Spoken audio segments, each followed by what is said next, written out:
มอยู่นี่ตักกระแดงนี่ไม่กระแดงสบายดีมื้อนี้เฮาก็มาหอดบ้านไก่แยงเนาะ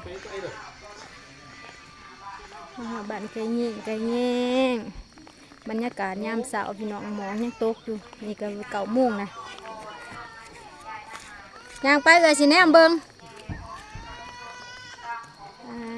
พี่น้อง9 โมงแล้วน้ำหมอกยังเต็มอยู่บ้านไก่แยงเด้อพี่น้อง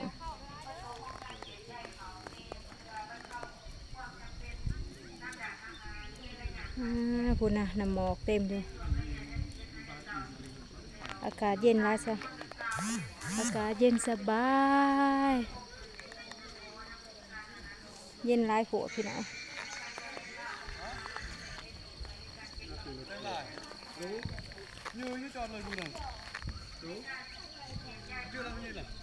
แนมโบเห็นเส้นทางเลยทางเขามาแนมโบเห็นเลยพี่น้อง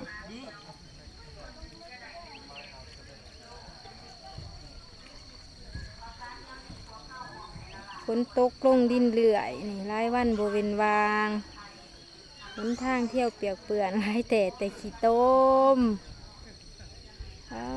พุ่นนะบรรยากาศน้ำหมอกพี่น้องเต็มอันเนี้ย9 โมงเลยเด้อนี่เด้อ9 โมงแล้ว9 โมงปลายเนาะ9 โมงเช้า9 โมงเช้าบรรยากาศ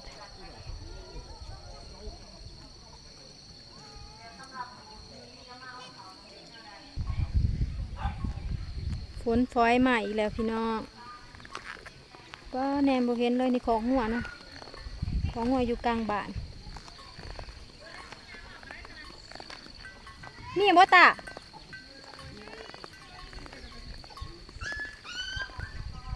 มูมีบ่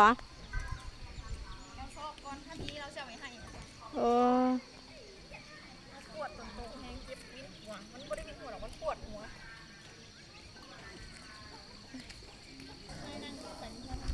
คันได้เนาะคันได้สิขึ้นไปบ้านไปโรงเรียนบนจุดหับเขาความลำบากเนาะพี่น้องเนาะ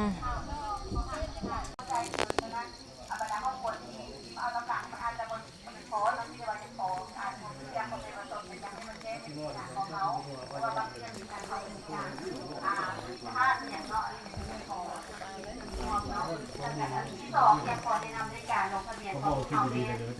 แทนเขาจะเอาคนพิษและเข้าคนพิการแม่หญิงสินค้าในทุกคนมาลงทะเบียนก่อนเนาะส่วนที่เหลือแม่เขาจะตามซื้อรายชื่อครอบครัวแล้วก็ครัวและส่วนวางอยากขอแนะนำซื้อในจุดที่มาลงทะเบียนที่1เนาะให้ธนาคารนั้นเอาบัตรหรือว่าสมโนครัวหรือว่าใบครอบครัวที่มีสมโนครัวเป็นเขาจะออกใบยังคิดให้จุดแปดท่านเลย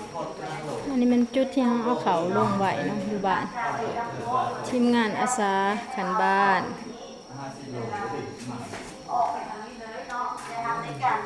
หลังจากทำเข้าแล้วที่จริงแล้วระเบียบของเราในการแจกเข้าทางคนโต๊ะมันจะโปรแจ้งเนาะแต่เนื่องว่าเข้าคนได้มาหอดบ้านมันเปิดเท่าไหร่เมื่อเลยชอบทุกอย่างมาหุ้มพอเป่าเข้าเขาให้เราเลือกคนที่เรียบถ้าเข้าเอาเรียบมาทำหมอเข้าบอสามารถรักษาโดนไว้ได้เขาจะจงโง่จากแรกเนาะนี่เราไม่ครับถ้าว่าทางไหนที่เรายังบอกเข้าใจหรือว่ายังถามไม่ให้ถามทางการอาหารโลกเนาะคือพร้อมแล้วที่จะให้คำปรึกษาตัวเองมาทางหลังนี่เนาะหรือว่าถ้าโอกาสไปถามเงินในที่คูในด้านหลังของบ้านจะมีในเบอร์โทรขององค์การกระเด็นซาลาหรือว่าโบโทรขององค์การอาหารโลกเพื่อพร้อมแล้วที่จะให้คำแนะนำโดยขอเข้าใจที่จะว่าต้องไปยังก่อนโดยในคณะบ้านอธิบายดื่มแล้วเพราะว่าบางทีมันอาจจะไม่เข้าใจภาษากลางโดยขอเข้าใจภูมิสันฐานบ้านไก่ยิงพี่น้อง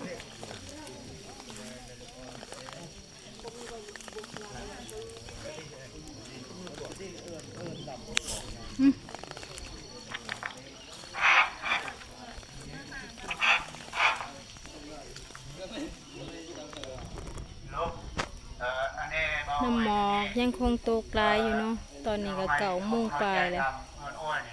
โอ้สภาพอากาศ